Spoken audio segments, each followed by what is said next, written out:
તો નજર કરીએ સુરત ઉપર તો સુરતના રાંદેર વિસ્તારમાં રીઢા તસ્કરોએ ઘરમાં ઘૂસીને ચોરીને અંજામ આપ્યો છે। આ દરમિયાન મકાન માલિકને ચોર ઘરમાં હોવાની જાણ થતાં જ સહેજ પણ સમય બગાડ્યા વગર પોલીસનો સંપર્ક કર્યો હતો, જેથી પોલીસે ઘટના સ્થળે પહોંચીને ચોરને ઝડપવા માટે પાછળથી દોડવાની લઈને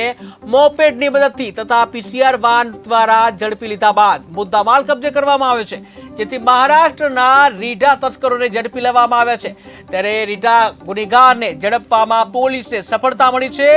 જ્યાં પોલીસે કહ્યું કે રાત્રિના 3:30 વાગે કંટ્રોલ રૂમને ફોન આવ્યો હતો, જ્યાં કલ્પના સોસાયટીમાં અજાણ્યા ઘરમાં ઘૂસ્યા હતા ચોર, જેથી તાત્કાલિક પોલીસ 5 મિનિટમાં જ પીસીઆર વાન સાથે ઘટના સ્થળે પહોંચી હતી અને બાદમાં પૂછપરછ કરતા ખબર પડી કે ઉપરની રૂમની તિજોરીમાંથી સોનાના દાગીના લઈને ભાગી ગયા હતા। ત્યારે 2 કોન્સ્ટેબલ અર્જુનભાઈ અને ગૌરવભાઈએ આજુબાજુ તપાસ કરતા થેલી લઈ અજાણ્યા ભાગતા હોવાથી તેની પાછળ પડી 1 કિલોમીટર દૂર ભાગીને આ ચોરોને પકડી પાડવામાં આવ્યા હતા। જ્યારે બીજાની પાછળ એક્ટિવા કરી હતી તેમાં બંને પકડાઈ ગયા હતા, જેમાં થેલી જ્યાં ફેંકી હતી ત્યાંથી લઈ આવવામાં આવી હતી। ત્યારબાદ ટીમ બનાવીને મુદ્દામાલ કબજે કરી લેવામાં આવ્યો હતો, જ્યાં સિકંદર મહારાષ્ટ્રનો છે, તેણે 55 જેટલી ચોરીઓ કરી છે। શંકર જાદવ મહારાષ્ટ્રમાં 20 થી 25 ગુના આચર્યા છે। ત્યારે આ લોકો 1 કલાક રેકી કર્યા બાદ આ ઘરમાં લાઇટો બંધ હોવાથી રસોડાની ગ્રીલ તોડી અંદર પ્રવેશ કર્યો હતો રૂમમાં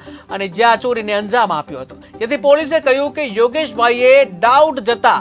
જે રીતે ફોન કર્યો તે ખૂબ જ સરાહનીય કાર્ય છે, જેથી લોકોએ શંકા લાગે તો તરત જ પોલીસને સંપર્ક કરવો જોઈએ, જેથી આવા ચોરોને પકડી શકાય।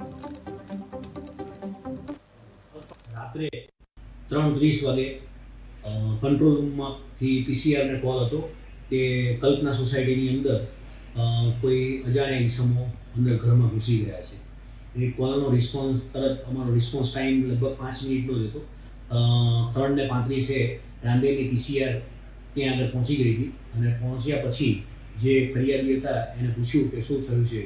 તો એણે જણાવ્યું કે અમારા બેડરૂમની ઉપરના રૂમની અંદર કોઈ ગ્રીલ તોડી અંદર ઘૂસી ગયા હતા, 2 ઈસમ જેવા હતા અને એ લોકો આવી રીતે ઘરની અંદરથી અમારી અલમારી તોડી મમ્મી પપ્પાનું રૂમનું જે તિજોરી હતી એ તોડી અને રોકડ રકમ અને ચાંદી અને સોનાના દાગીના લઈને ભાગી ગયા છે। રાંદેર પીસીઆરની અંદર અમારા ડિસ્ટાફના 2 કોન્સ્ટેબલ અર્જુન અને ગૌરવભાઈ બંને હતા। એ લોકોને સાંભળી ત્યાંથી તુરત જ એ લોકો નીકળી અને આજુબાજુ જવા લાગ્યા। એ આરસાની અંદર જ એમને કોઈ અજાણ્યો ઈસમ ત્યાંથી ચાલતો ચાલતો હાથમાં થેલી લઈ અને ભાગતો હોય એવું દેખાતા એને તુરત જ એ લોકોએ એની પાછળ પડી લગભગ 1 કિલોમીટર જેવું એની પાછળ દોડી અને આને પકડી લીધો હતો અને જે બીજો ઈસમ હતો એને એક્ટિવા લઈ અને ગૌરવ એની પાછળ ગયો હતો અને એને ત્યાંથી પકડી અને બંને